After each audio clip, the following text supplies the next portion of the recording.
Bonjour, bonsoir daholo tsika rehetra ny tokantrano any sy amin'ny toerana rehetra izay amintsika ny fampianarana ny boky ny apokalipsia. Fahasoavan'ny tompo sy ny fiadanany ny toetra amintsika mandrakariva. Irosondray tsika ny amin'ny lesona amin'ity an'ity dia mamarana le resaka hoe famorana tsika dia hiditra tsika ny amin'ny le resaka hoe batisa indray izany satria ny famorana zany no mitondra makany amin'ny batisa izany. Marina Yohana Mariana ny koa fa mbola ao anatin'ny fandrefesana ny tempolo tsika ao anatin'ilay hoe tempolo ny fanamasina ary le batisa izay ho resahantsika rehefa avy eo dia zao hoe io tandindon'ilay tavy fisasana zany izay ao anatin'ny tempolo. Ivavaka ary tsika dia metraka ny fotoana mpiara-tanan'Andriamanitra hiara ivavaka tsika. Tomporay masina sy tsara indrindra. Miantso ny anaranao zay amin'izao anio izao indray raha afaka mbola mametraka ny fotoana ampilatananao ianaranay ny teninao sy andinianay ny teninao. Raha io tsy amin'ny herina fahatanjahana fa amin'ny fanainao masina irery ihany. Aokare ny fanainao hirotsaka aminay amin'ny fahafenona raha io ka anolo-tsainanay. Anokatra ny fonay sy ny sanay mataranay ny sitraponao. Mio ihany koa raha io ny fahendrenany aizako mampita ny teninao amin'ny vahoakanao arak'izay tondran'ny fanainao masina azy. Ka dia aokarainao ny teny fa anginy ity mpanomponao. Raha io izay rehetrarehetra dia mpanompo tsy mahasoa ihany menatrehanao ary tsisy matoky na dia kely azy. Ary mety nisy fitatsinaza mety vitanay teo anatrehanao. Ka ninona ray fa hotana mety vitanay teo anatrehanao indray tamin'iny andro iny. Tamin'ity anio ity dia hifonanay aminao Tompo mamindrafo aminay. Mamela ny elokaina mety tamin'ny fitenina, tamin'ny fisainana na tamin'ny fitondratena. Mangataka aminao zay Jesosy dio amin'ny ranao zay ho afa-pahotana, sasao amin'ny ranao zay ho afaka amin'ny eloka rehetra. Areo ka ny fanainao anitsy anay, ananatra anay, anolo-tsainanay, ampahery anay. Hitantanay ho marina rehetra ary ny marina anafaka anay tsy ho andevo. Dia ampilatananao ray no metrahanay ny fampianarana koa ka raha tsisy arombaka ane izay eo ampilatananao. Dia anao ny ady Jehova fa anginy izay. Amasino izay raha io amin'ny alalan'ny teninao. Satria ny teninao ny fahamarinana. Raha io eny mamindrafo amin'izay tsy salama ihany koa tokantrano. Izy mitaraina aminao andro aman'alina io. Teninao manambara manao hoe raha ny zanako mitaraina amiko andro aman'alina move tsy hainao any an-danitra any. Eny miaindoko ianao Andriamanitra ary mamaly vavaka. Eno ny fitarainana izay mitaraina aminao raha io amin'ny aretina izay mahazo azy. Mety aretina andoha izany, na mety arety kibo izany, na mety arety tratra izany, na mety vahety ivelany izany na any anaty any, na mety tazo mahery izany, na covid, na mety peste mihitsy ary izany, na mety kansera izany, na mety fibrome izany, na mety appendicite izany, na kampitenda izany, na goitre izany. Eny Tompo, sy izay fery tsy mety sitrana ihany koa maro samihafa, na tapaka izany, na mety paralysie izany. Ninona retin'Andriamanitra mahazo ny olona izay mihaino izao fampianarana izao mamindrafo amin'ny enao. Eny Tompo, na aretina efa eritreretina ary hoe tsy mety ho sitrana mihitsy izany amin'ny fahendrenana fahalalàn'olombelona, da hainao ny zavatra rehetra. Na dia mifona raha io ny amin'ny eloko ny vahoaka rehetra izay mihaino izao fampianarana izao mamindrafo amin'izy ireo Andriamanitra. Ka aokare ilay diakapoka taminao Jesosy ilay manasitrana ny aretina rehetra ny hitondranao fanasitranana ho an'izay voatonona rehetra teo, aretina voatonona rehetra teo. Ka akoanao ny amin'ny diakapoka taminao Jesosy dia enao anasitrana izay rehetra marary ka voatonona teo. Ary ninona tsy voatonona teo ihany koa kanefa voatonona ny tokantrano any izany. Eo ka Jesosy, enao efa nihaino ny fitarainan'izy ireo. Ka hikitika ny lohana ny karetina ka nasitrana izany enenao Kristy. Dia ray ny naranao Andriamanitra ka lazay ny naranao anay. Aoka ihany koa ilay rahanao Jesosy, andrakotra ny tsiraray avy ka hiaro ny tsirairay avy amin'ny loza sy amin'ny ratsy rehetra ary eoka ny fanahinao hitantana sy vimbina ka hiaro ny tsirairay avy amin'ny fakam-panahy fa raha devoly satana kosa Andriamanitra dia eoka tsy hanina anjara ary tsy hanapahefana na amin'ny fampianarana na amin'ny fifandraisana na amin'ny tokantrano na amin'ny tsirairay avy izay miaino amin'izao fampianarana izao.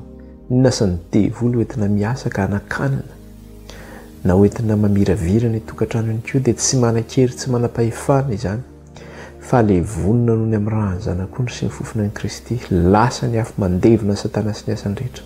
Tsy manan-kery tsy manam-pahefana amin'izao fampianarana izao, tsy manan-kery tsy manam-pahefana amin'ny tokantrano izay miaino izao fampianarana izao, tsy manan-kery tsy manam-pahefana amin'ny olona izay miaino izao fampianarana izao ka mety hampahorian'ilay ratsy dia tsy hananan'ilay satana fahefana intsony izany fa lasa ny afo mandevona satana sy ny asany rehetra amin'ny anaran'i Jesosy.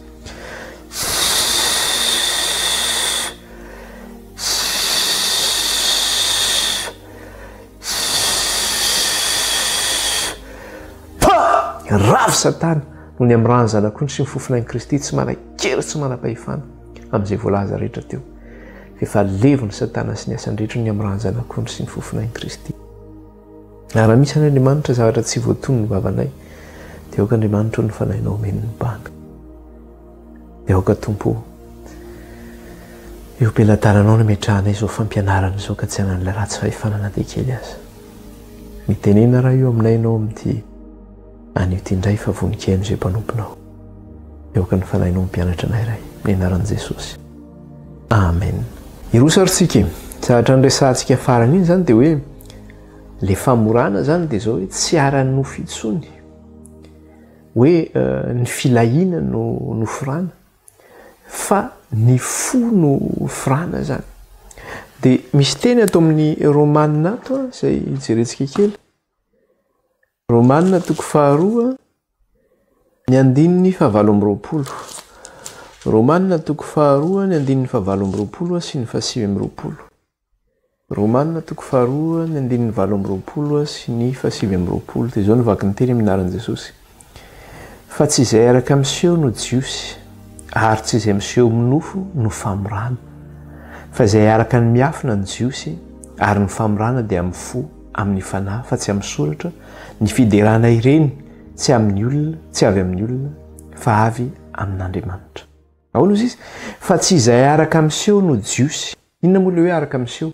Satria ny atao hoe jiosy dia ireo ilay vita fanaikina tamin'Andriamanitra. Dia ireo izay voafora zany misy an'ilay famorana eo amin'ny nofony. Dia atony izy aty amin'ny testamenta vaovao dia efa niteneny mihitsy izy fa tsy izay araka miseho izy ny jiosy ary tsy izay miseho minofo no famorana. Fa inona ny famorana?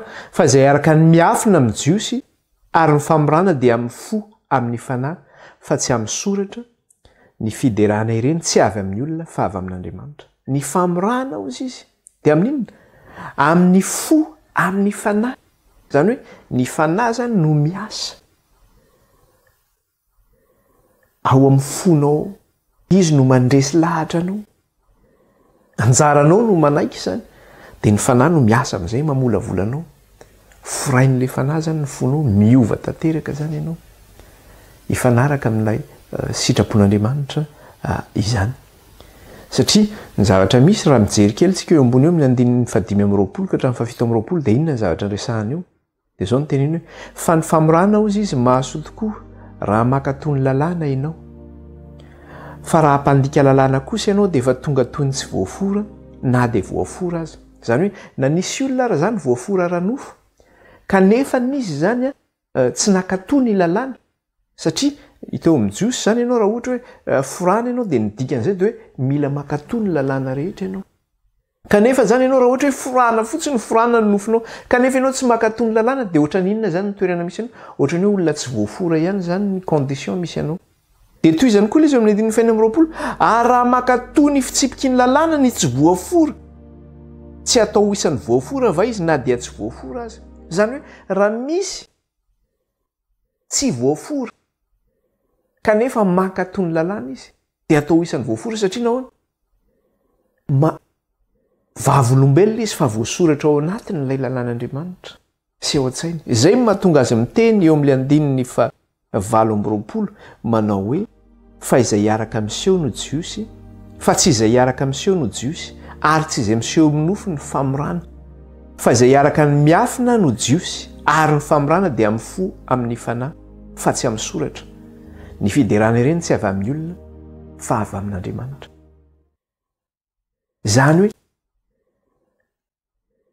tsy mila reconnaissance amin'olona zany ianao hoe zange voafory manana nytia famorana aranofo itya na hoe manana taratasy mihitsy ianao zany manana nationalité israéliana ohatra tsy izay ny zava-dehibe fa le fonao voafora dia ny sitraka aiza ianao no mila sitraka amin'Andriamanitra ny sitraka azonao fa tsy avy amin'ny olona ny fiderana ireny tsy avy amin'ny olona fa avy amin'Andriamanitra dia eo zany nahitantsika le izy hoe aty amin'ny testamenta vaovao zany dia zao hoe ny famorana zany tsy araka ny nofo intsony fa araka ny fanahy dia araka le teneniny teo farany eo amin'le andininy fahasivy amby roapolo dia izy eo amin'le tapany voalohany fa izay hiaraka ny miafina ny jiosy ary ny famorana dia amin'ny fo amin'ny fanahy ny famorana dia amin'ny fo amin'ny fanahy zay no mahatonga antsika le niresaka tamin'ny farany raha tadiditsika izy iny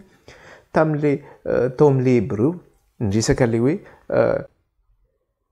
fanekena vaovao dia ahoana izy ny fanahy manambara ozy izy hoe l'esprit nous atteste ny fanahy manambara fosoratako am-pony ny lalako ary ho ataoko ao an-tsaina izay mihitsy no mahatonga le izy eto manao hoe fa izay hiaraka ny miafina amin'ny jiosy ary ny famorana dia amin'ny fo amin'ny fanahy zany hoe ny fanahy mihitsy zany no manao ny famorana ilay fotsika io zany ho an'Andriamanitra ho an'izay manaiky an'ilay tenin'Andriamanitra dia izy io tenin'Andriamanitra io le tenin'Andriamanitra tonga nofo io dia Kristy zany io dia eo moa zany le zavatra nresantsika teo zany hoe ny famorana dia amin'ny fo avy amin'ny fanahy dia ahoana ary zany no fanatanterahana ny famoranany fo io zany amin'ny alalan'ny fanahy zany zany hoe mila action avy aty amintsika zany izy io zany hoe itsika zany mila manaiky ka rehefa manaiky itsika dia zao miasa amin'izay zany le fanahy mamolavola leo anatintsika eo manova le fotsika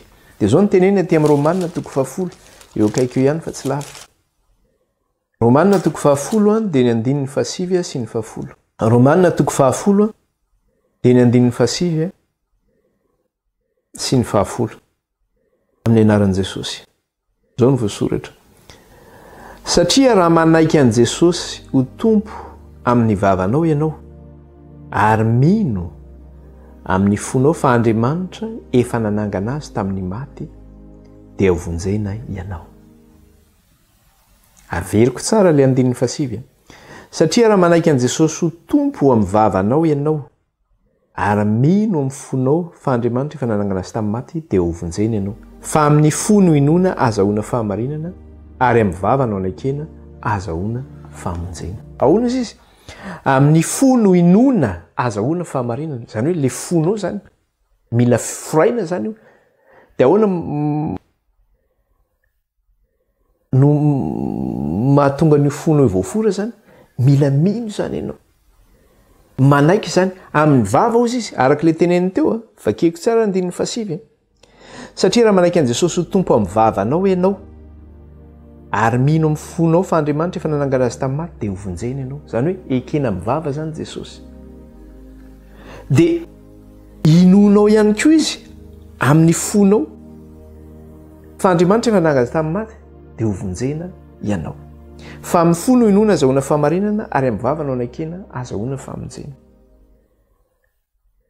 dia eo zany mila action avy aty amintsika zany le izy io le antsoina hoe fanekempinoana zany ka io fanekempinoana io zany ny atao hoe famorana zany io fanekempinoana io zany ny atao hoe famorana zany hoe Andriamanitra zany tsy miditra ao aminao raha tsy ianao no manaiky azy Andriamanitra tsy afaka manao forcine satria Andriamanitra manome choix atsika zany Andriamanitra manome safidy raha mavonina ianao ny andrain'i Jesosy ho tompo sy mpamonjy ny fiainanao dia hiditra ao aminao izy dia ho forany ny fonao sy ny sainao fa mila ekenao mivavanao izy dia rehefa manaiky amin'ny vavanao ianao dia manao tonga ao aminao io finoana io satria le fanahy no mametraka an'io ao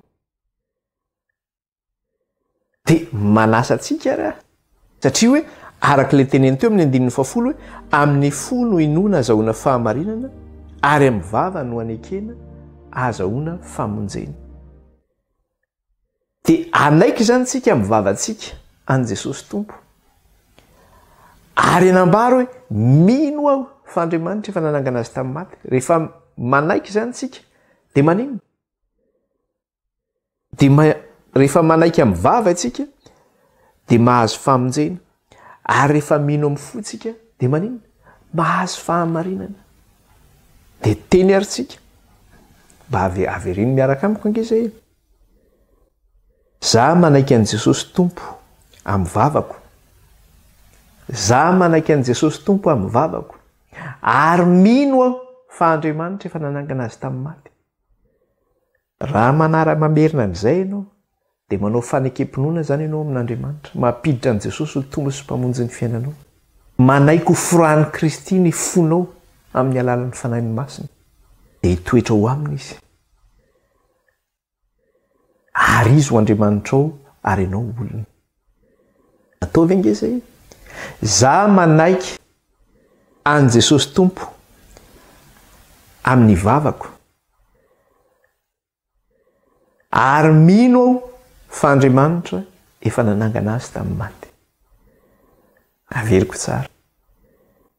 Za manaiky an' Jesosy Tompo amin'ny vavako ary mino aho fa Andriamanitra efa nanangana azy tamin'ny maty.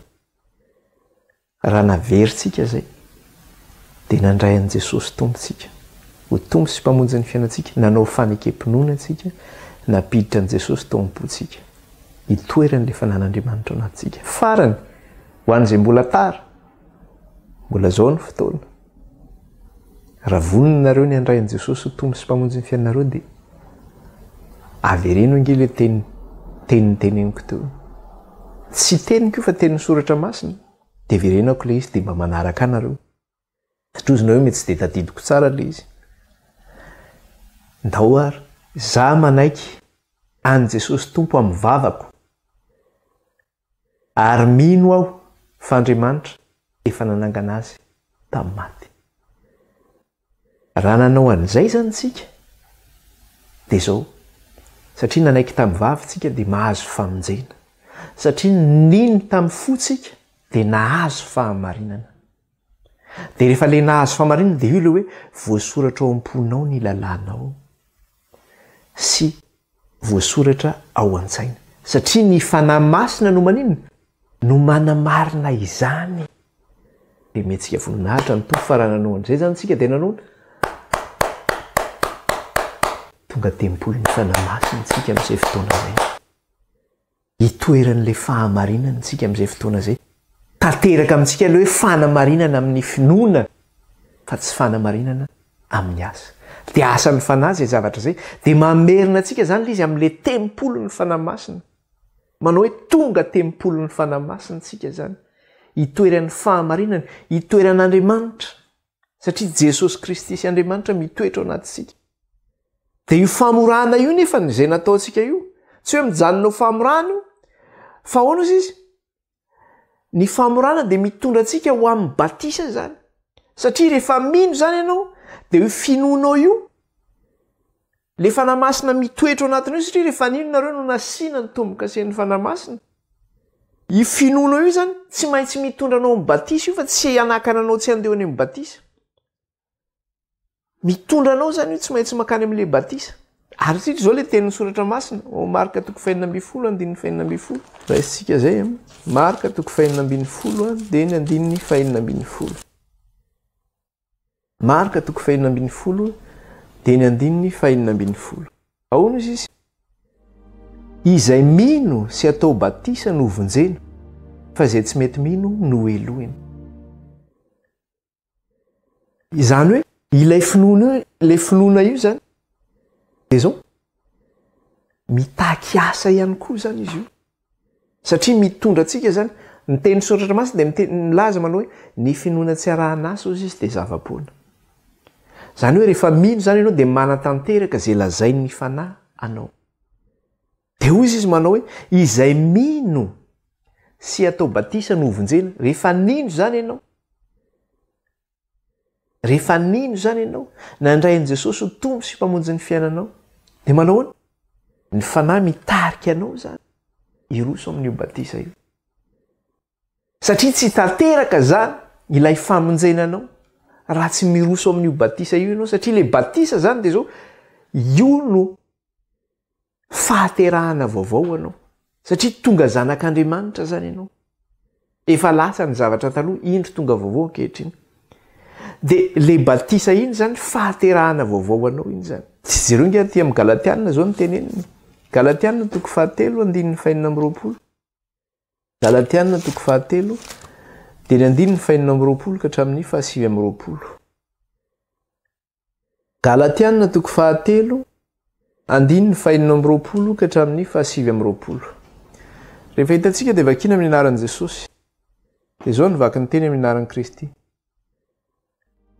fa ianareo rehetra dia zanak'Andriamanitra amin'ny finoana any Kristy Jesosy de toy izany fa na iza ianareo no natao batisa ho any Kristy de manino dia nitafy any Kristy tsy misy intsony na jiosy na grika na andevy na tsy andevy na lahy sy vavy fa iray ihany ianareo rehetra ao amin'ny Kristy Jesosy fa raha any Kristy ianareo de taranak'i Abrahama sy mpandova araka ny teny fikasana izany hoe tsika zany rehefa nino any Kristy de tsy maintsy hitafy any Kristy zany tsika de amin'ny alalan'iny hitafitsika any Kristy amin'ny alalan'le batisa zany de rehefa mitafy any Kristy tsika amin'le batisa de nahoana ny mombatsika rehetra zany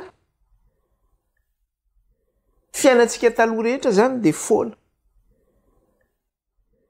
nationalité anao gasy nationalité anao frantsay nationalité anao amerikana tsisy valerany zany fa ny nationalité anao de iny zanak'Andriamanitra ianao zay ny zava-dehibe zany inona fiainanao taloha mety mpifoka sigara ianao mety mpisotro toaka ianao mety fisain'ny olona ianao hoe iny de mpijangajanga iny de mpanao an'izao iny de mpanao an'izao iny de mpanao an'izao iny mpiteny ratsy be iny de rehefa nateraka ianao amin'ny Kristy ka mitafy ianao amin'ny Kristy tsy izay intsony zany ianao efa olona vaovao ianao efa tsy le mpimamilavy intsony efa tsy le mpiteny ratsy intsony satria Kristy no velona ao anaty ao Kristy no tafianao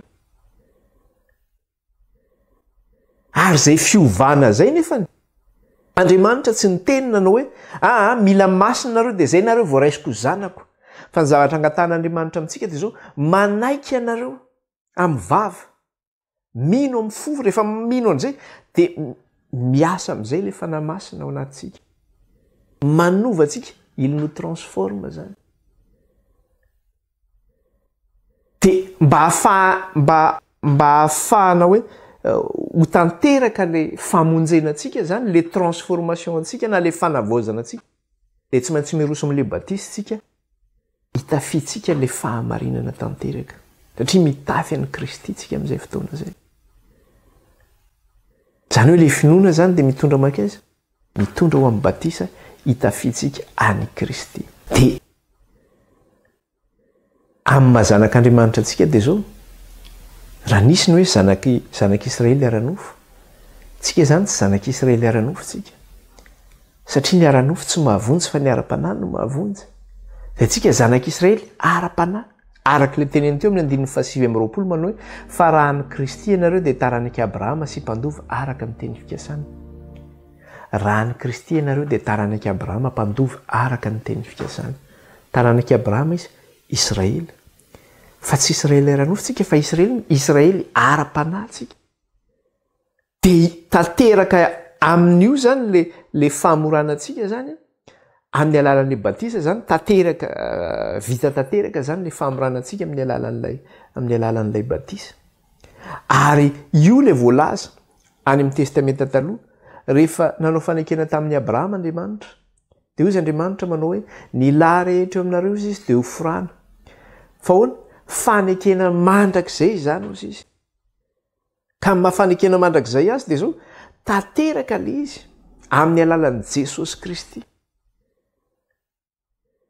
zany hoe aty amin'ny testamenta vaovao zany le izy de le famorana araka ny fo le fanekena mandrak'izay io zany zay voalaza tary amin'ny Genesis zany any amin'ny Abrahama satria fahitantsika fa niova endrika ilay izy aty amin'ny testamenta vaovao kay tsy nonofo noforaina fa ny fontsika izany ka vokatra an'izay ary zany satria le famorana tsy ara-nofo intsony fa ara-panahy dia zao hoe misaotra n'Andriamanitra lehibe tsika satria raha tsy nanolotra ny tenany Kristy dia tsy tanteraka ny famonjenantsika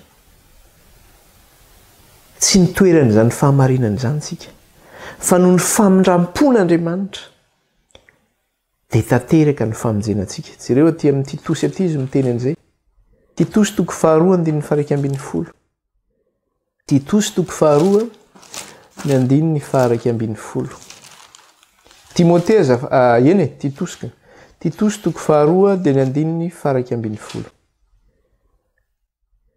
rehefa hita dia vakitsika amin'ny anaran'i Jesosy zao nivaky ny teny amin'ny anaran'i Kristy 2:9 fa efa miseho ny fahasoavan'Andriamanitra izay famonjena ny olona rehetra fa efa miseho ny fahasoavan'Andriamanitra izay famonjena ny olona rehetra dia naseho amin'ny alalan'i Jesosy Kristy tompo io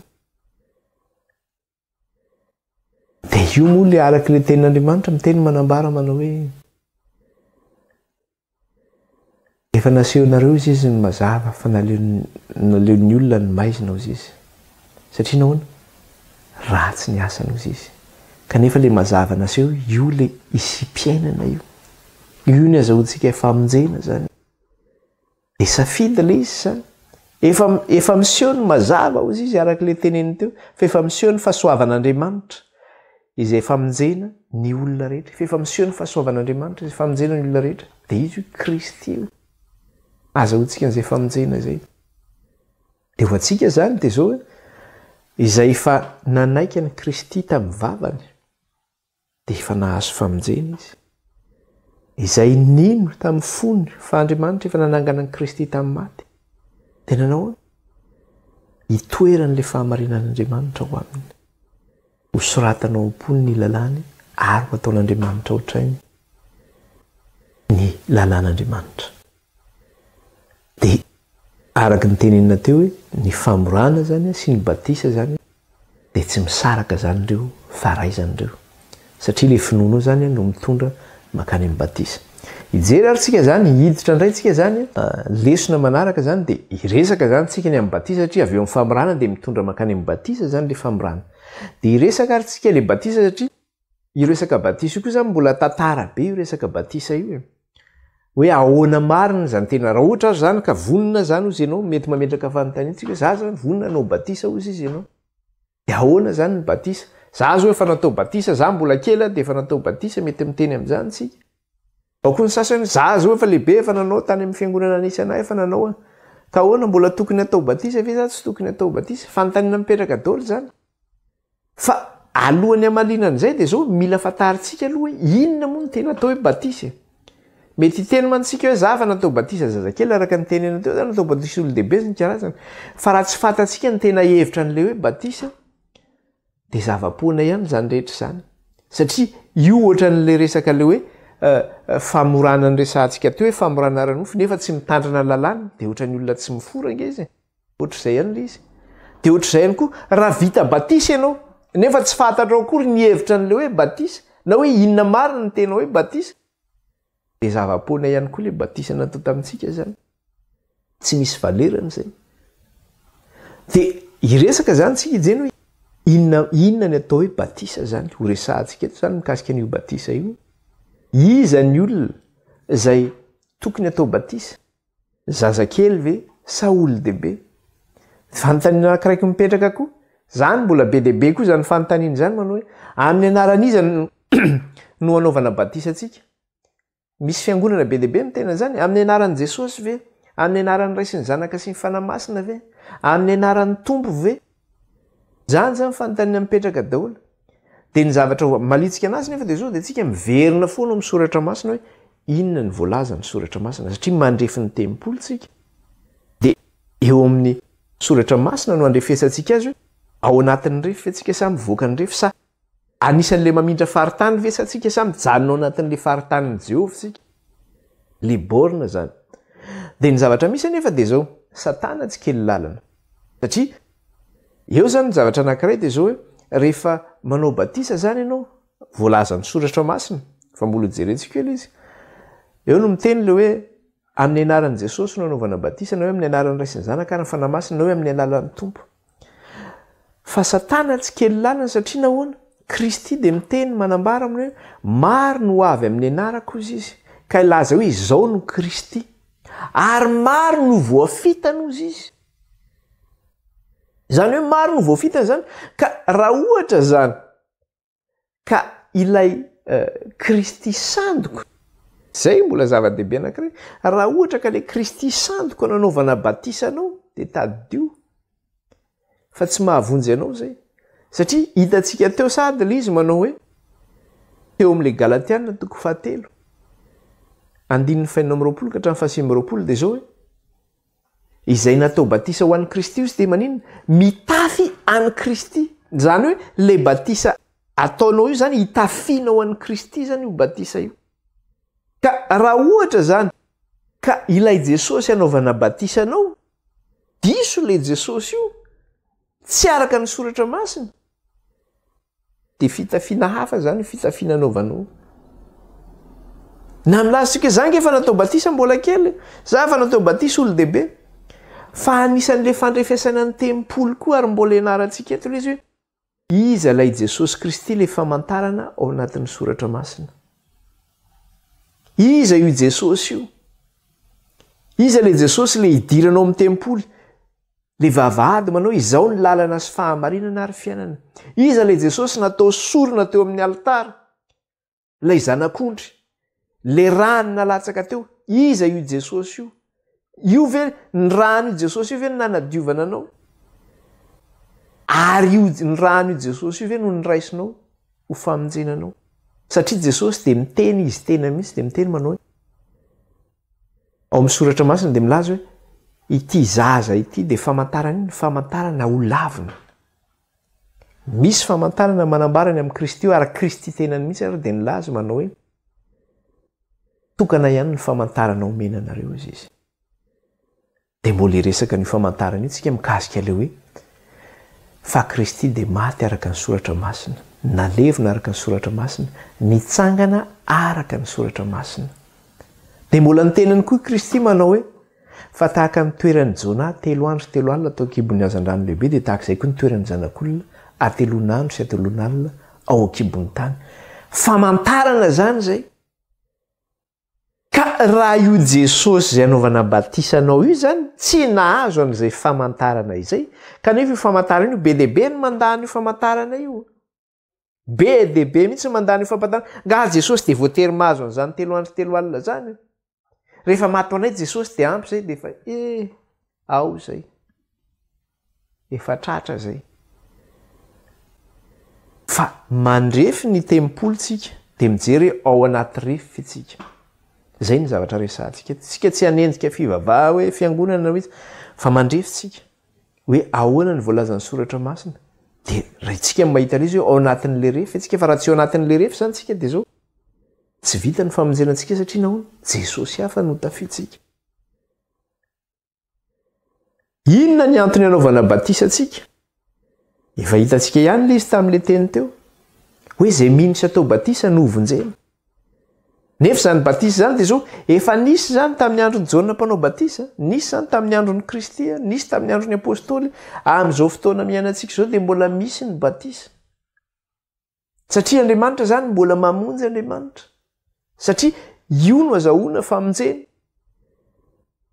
fanontaniana anankiray koa mbola mipetraka de zao hoe inona ary ny condition na hoe zavatra takina amin'ny olona anankiray zay tokony atao batisa misy zavatra takina zany hoe misy condition takina amin'ny olona anankiray atao batisa misy fepetra takina hoe anananao ve zay fepetra zay satria raha tsy feno zay fepetra zay tsy afaka atao batisa ianao fa tsy hoe zay olona rehetra tianao batisa de tia atao batisa fotsiny tsy ajobojoboka fa tany iry anaty rano ireo fotsiny hoe nda iantsony aloha mba atao batisa ianao mila vonjena ianao izy tsy fantany akory hoe izy zany jesosy zany tsy fantany soramasina hoe aloha anao tao batisa fa ovonjena fa raha tsy atao batisa anao de maty jereo am'zany fa be deabe ny fampianarana fiangonana be deabe zany a misy ohatra miteny fotsiny tsika hoe général de Gaulle nalaza zany tamin'ny andron'ny guerre mondiale deuxième guerre efa avy misy lasa président de la république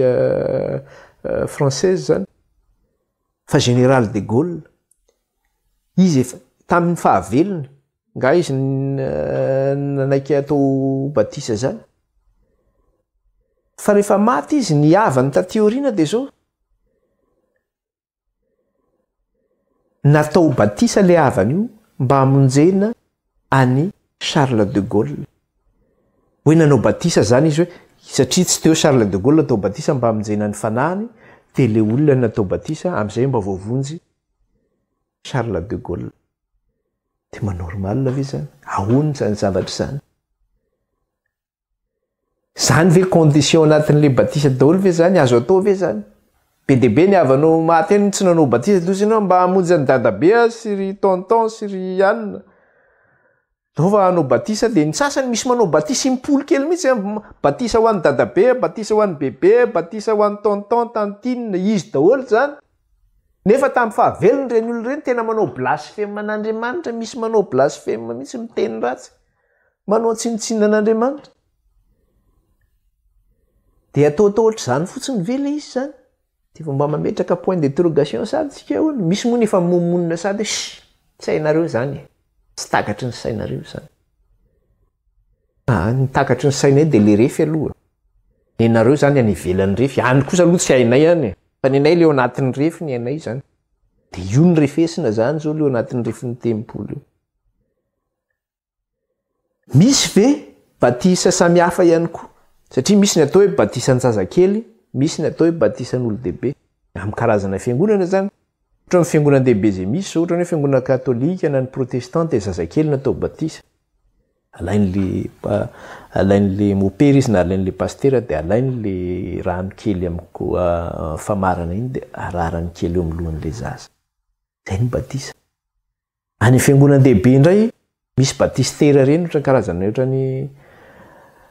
ohatrany abena zakozy reny aben'le izy na ohatrany hoe karazana piscine kely iny zany de ajoboko ao anaty rano mihitsy izy na hoetiny eny amin'ny rano mandeha reny na eny amin'ny ranomasina iny misy zany zay de ahoana ny hevitry ny batisa de zay le hoe refesina ny tempolo de tsika tsy mijery zay ataon'ny olona tsika inona metimety tary amin'ny fiangonana arina mety taratary fa inona ny voalaza ny soratra masina zay ihany zay tenen'ny soratra masina ihany tsy mieritreritra tsy mitodika gauche na droite fa inona voalaza ny soratra masina mikasika an'izay zavatra zay de jery ary tsika zany jerentsika kely atao amin'ny soratra masina ahoana izy ny soratra masina satria eo zao de fahitantsika sady manao hoe misy batisa ny-jazakely misy batisa n'olo-dehibe zany any amin'ireo fiangonana zay voalazantsika teo fa ahoana nefa ny soratra masina ny fiangonana sasany ary de misy miteny mihitsy hoe rehefa tsisy rano ony de azo alevinao anaty fasika ony de avoaka tao indray rehefa avy eo de batisany fasika koa de efa misy olona miteniteny foana mihitsy miteniteny fa tany mihitsy moa zany de fa ahoana ozy izy ny soratra masina misy karazana batisa be deabe ve andraisanao le fitafianan'ny Kristy zany misy karazany hafa ve sa tokana ihany no batisa fitafianao an'ny Kristy de ahoana ozy izy ato amin'ny Efesianina toko 4 no jerentsika Efesianina toko 4 andininy 4 ka hatramin'ny 9 Efesianina toko 4 de ny andininy 4 ka hatramin'ny 9 rehefa hitantsika de vakina amin'ny anaran'i Jesosy de ahoana ozy izy iray ny tena ary iray ny fanahy de toy ny antsonanareo amin'ny fanantenana iray momba ny fiantsonanareo iray ny tompo iray ny finoana iray ny batisa de toy izantsika mihitsy amin'ny andininy fahinana fa tsy manina iray Andriamanitra sady rain'izy rehetra izay ambonin'izy rehetra sy manerana azy rehetra ary eo amin'izy rehetra inona ny zavatra resahany eto zavatra teneniny de ozy izy iray ny tena ary iray ny fanahy dia tonytsoina anareo mifanantenana iray momba ny fiantsoana anareo.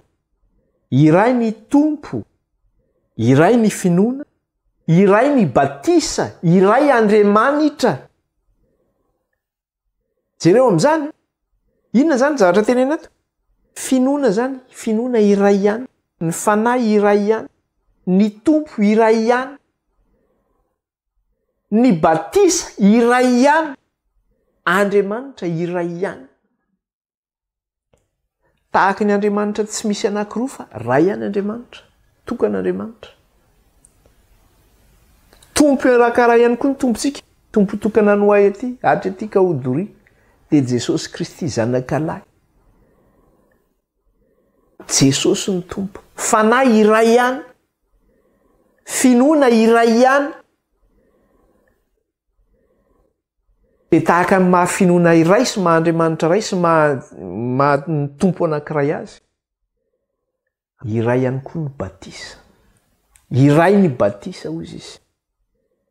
Arak'ilay voalazany teo amin'ny 5, iray ny tompo, iray ny finoana, iray ny batisa. Zany hoe tsy misy batisa hafa zany. Raha misy mampianatra amintsika zany, manao hoe misy batisa hafa, tsy maintsy anaovana antsika, misy fiangonana manao an'izany.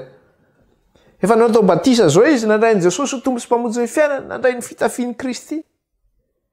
Afaka kelikely iray. Mila manao batisa ny Jordana hono. Inona indray koa zao batisa ny Jordana zao? Refeso ny tempoly, araivo le refy. Aiza, anatin'ny soratra masina. Raha misy angeo anatin'ny soratra masina dia manaraka. Aiza ao anatin'ny soratra masina misy hoe batisa ny Jordana. Fa tsy misy ao. Dia zay foana dia avy nareo dia teny manao hoe tsy mahalala ny soratra masina. Aseho ianary zany, tsy haiko zany. Aloha tsy mahay, raha tena misy zany dia aseho ianary dia manaraka. Hoe atao batisa ny Jordana. Dia mety ho avy moka toko sy andiny, io zao Jaona banao batisa nanao batisa teo a Jordana. Dia hono mila makany Jordana daholo zany tsika rehetrarehetra zany. Zay ve zany le izy? Satria misy olona tokoa dia manao an'izany hoe any amin'ny batisa ny Jordana mihitsy dia ohatrany tena spesiala be ny satria teo amin'ny rano Jordana izy natao batisa. Raha olona. Ahoana izy? Andriamanitra tsy Andriamanitra ny akaiky ihany fa Andriamanitra ny lavitra ihany koa. Manerana ny tany rehetra ny misy an'Andriamanitra arak'ilay mivakitsika tao amin'ny Efesianina teo. Ahoana izy amin'ny Efesianina? 5, iray Andriamanitra sady rain'izy rehetra, izay ambonin'izy rehetra sy manerana azy rehetra ary ao amin'izy rehetra. Andriamanitra dia zao. Izy nahary ny lanitra sy ny tany izay rehetra eo amin'ny tompon'izao rehetra zao. Fangany apôstôly rehefa nanao batisa dia teo amin'ny ranon'ny Jordana izy nanao batisa. Vakio tsara ny soratra masina misy toerana be dia be nanaovan'ny batisa teo fa tsy teo izy nanao batisa. Efa misy olona dia any Jordana mba ohatriny ity firema-kany Israely reo, indrindra misy gera zao ngamba dia tsisy vita batisa atsony zany. Dia hoana famonjena antsika zany. Mety misy tapatsinay mihitsy eo angambany io ahoana zany. Aloha hanao crédit kely fa tena eny zany. Tara manaraka ny anabeny nareo raha izay indray izy. Fa bon, zay mikasika an'iny zany, iray ny batisa. Dia araka ilay tenenina teo, iray ny batisa, iray Andriamanitra, iray ny tompo, iray ny fanahy izy. Iray ny finoana. Io koa zany zava-dehibe hoe iray ny finoana. Nefa ny mba mahagaga sy mahavariana amin'ny fiangonana rehetra izay misy. Ohatran'ilay hoe batisa zao ny resantsika teo hoe misy karazana batisa ho an'ny hafa reny. Dia mametraka fanontaniana manao hoe nahoana re no misy fiangonana kristianina be dia be.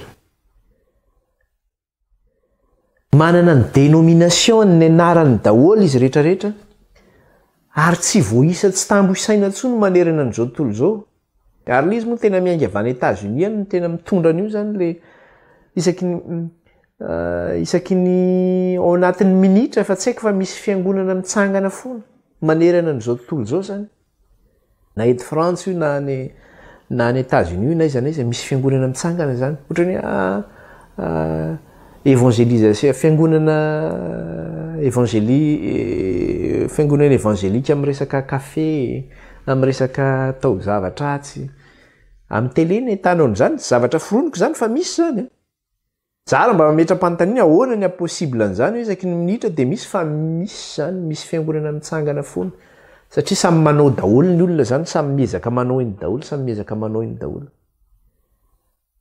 fa ny fanontaniana mipetraka dia ity manao hoe maninona ny misy dénomination be deaibe hoe misy anaram-piangonana be deaibe maninona ny misy zay maninona ny kristianina ihany koa dia samy manana ny andro ivavahana misy mivavaka lahady misy mivavaka sabotsy maninona ny samy misy manao batisa ny zazakely manao batisa ny olo-dehibe maninona ny sasany misy manao akanjo montina ny sasany manao zay mety daholo na fomba fitafina na kopom-bolo inona na maninona ny sasany hoe hafa ny sakafony ny sasany maninona misy zany rehetra zany ny dikan'izay dia zao tsy mitovy finoana zany izy zay ny dikan'izay nefa ny voalaza teo hoe iray ny finoana ny dikan'izay dia hoe tsy mitovy finoana zany le fiangonana rehetrarehetra zay misy ireo nefa hoe iray ny finoana raha kristianina zany ianao dia fanontaniana mipetraka dia zao mandrefitsika le tempolon'Andriamanitra tokana ihany ny finoana tsy misy hafa tokana le fahamarinan'Andriamanitra tsy misy hafa fa araka le niteneniko teo manao hoe satana tsy kely lalana satana tsy kely lalana araka le voasoratra ery ambony aty amin'ny tsy mivakitsika teo mola izy ao Matthieu 4:20 verentsika vakina kely izy io Matthieu 4:20 andininy fadimy Matthieu 4:20 ny andininy fadimy dia ahoana izy izy Matthieu 4:20 dia ny andininy fadimy ny anaran'i Jesosy fa maro no avy amin'ny anarako anao hoe izaho no Kristia ka maro no voafitany maro no avy amin'ny anarako anao izaho no Kristy ka maro no voafitany betsaka zany ilaza anao izaho no Kristy ka maro no voafitany dia mbola toizany ihany le vaky teny toizany ihany le vaky teny Jesosy no miteny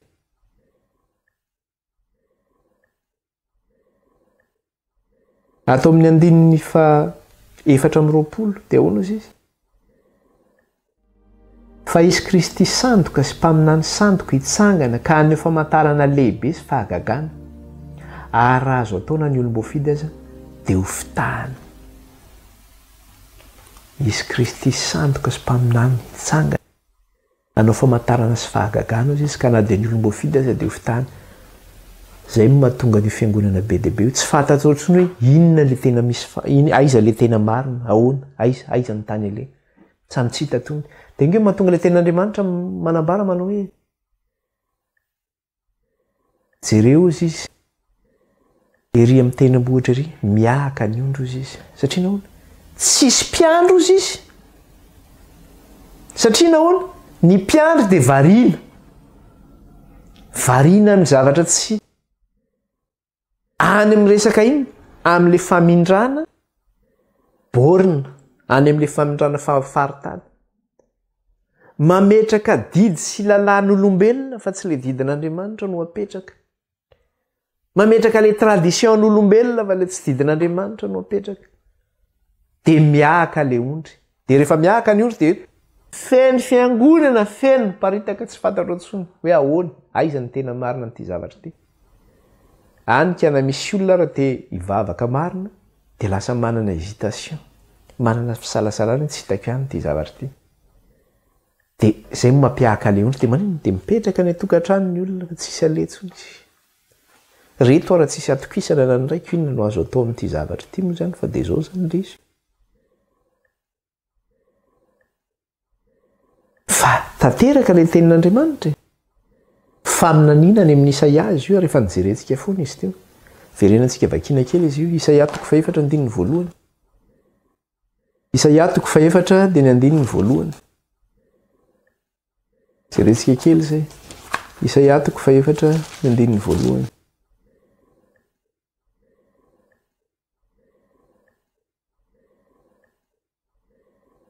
zao mivaky ny teny amin'ny anaran'i Jesosy.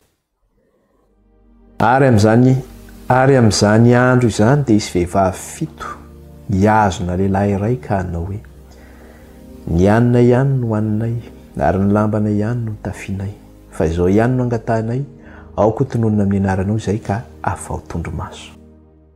Iza moa faminaniana resahana amin'io? Kristinky no resahana amin'io. Raha vao miresaka tsika hoe vehivavy amin'ny soratra masina dia miresaka fiangonana zay. Atao amin'ny Apokalipsy kodiny vehivavy fiangonana. Isa 7 maneho inona? Isa 7 maneho amin'ny fahafenoana. Zany hoe fiangonana amin'ny fahafenoana zany no resahana eto. Fiangonana amin'ny fahafenoana. Dia ahoana izy?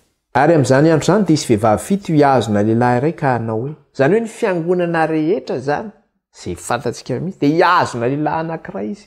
Hiazona ny Kristy izy.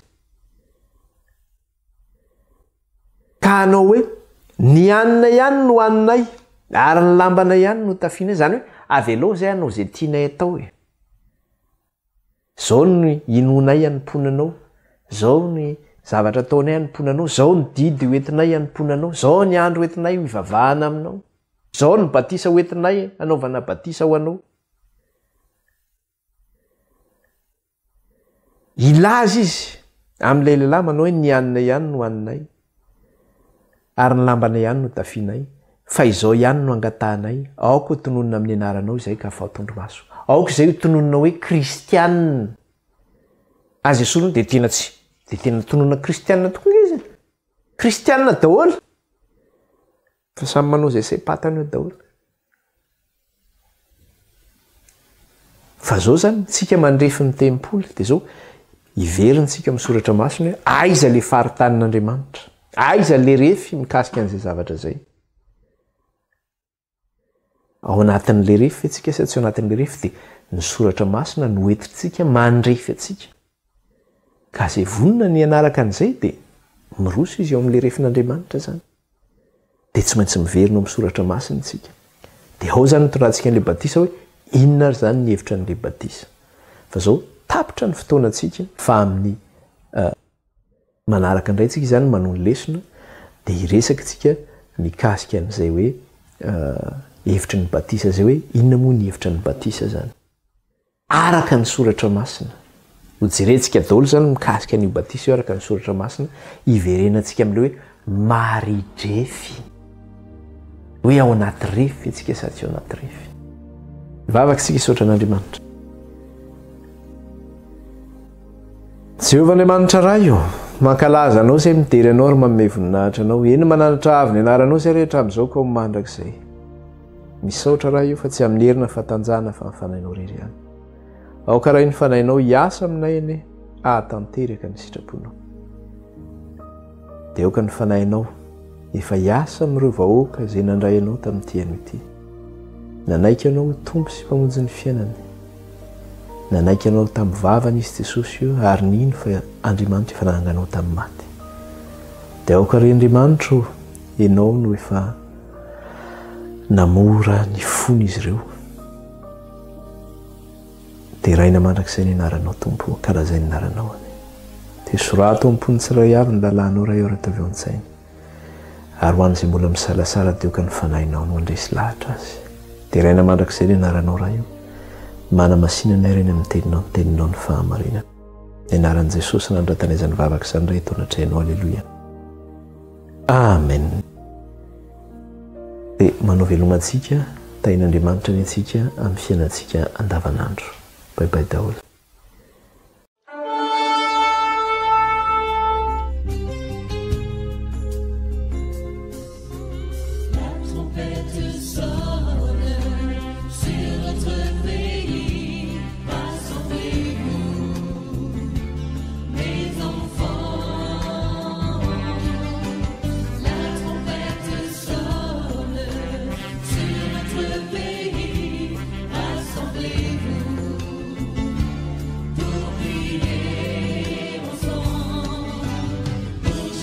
Ma